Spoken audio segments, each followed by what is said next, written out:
They didn't even have the decency to lie gently. We only invited elites, her sister said. All teeth and money. I don't want you to look out of place. That was her way of saying we were embarrassments. That my daughter, my 15-year-old daughter, wasn't worthy of standing in a room with people wearing $1,000 suits and fake smiles. My wife said nothing, just looked at the floor like it held all the answers. And I didn't argue. I just said, we won't be attending. But I never forget a slight, especially not one that bruises my daughter's heart. My wife's family never liked me. They tolerated me. I wasn't born into the right neighborhood, didn't vacation in Aspen, didn't inherit a company or a yacht. I built a life with my hands and my brain, steady, modest, respectable, but never elite. They used to whisper that my daughter looked like me. Not a compliment, not in their mouths. But this being cut from a family wedding was the first time they said it out loud, you are not one of us. I didn't push back. I didn't raise my voice. I watched. And my daughter cried in her room quietly. She tried to pretend it didn't hurt. I held her hand and made her a promise without saying a word, they'll regret this. Something changed after that. My wife smiled more around them, laughed louder at their jokes. Maybe she thought proximity to poison would save her. Maybe she forgot who she married. Or maybe she just didn't care anymore. I didn't beg for her loyalty. I noted her betrayal. At the wedding, they posted photos like trophies. My wife in the middle of her sisters, dressed like one of them. My daughter and I absent, like we'd died. I printed one of those photos and slid it into the safe beside our legal documents. Just a reminder. December came. Christmas. My wife wanted to host.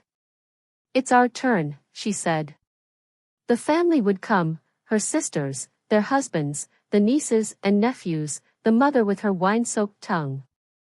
I smiled. Of course, I said. Let's make it memorable. And so I made one change, a quiet one. The house, the one we'd lived in for 17 years, the one I paid for, was now in my daughter's name, legally, irrevocably, transferred through a trust I'd been building for years. My daughter was the sole beneficiary. I did it cleanly, without fanfare. Paperwork filed, deed stamped, all above board. On Christmas Eve, the family arrived in luxury cars and pretense. My wife handed out wine. I played host. My daughter wore the navy dress she bought with her allowance. She looked perfect. She was perfect, but the room still swallowed her like she didn't belong again. Then the conversation turned to wealth, homes, inheritances. My wife's older sister bragged about her investment property in Malibu. And my daughter, sipping cider, said softly, "Oh, this house. It's mine." They laughed. But I didn't. I stood up and nodded. She's right. I signed it over last month. Silence dropped like a guillotine. My wife blinked. You what? I transferred the deed to her. It's in a trust. Irrevocable. The room froze. Her mother set down her glass. Without consulting your wife? I looked at her, at all of them, and let the coldness show. I consulted the only person whose future I care about. My daughter. My wife's lips parted, but no sound came. Her sister's husband laughed awkwardly. That's a bold move. It's a necessary one, I replied. Given how this family values appearances, I figured it was time she owned something you couldn't exclude her from. They didn't speak after that. Not really.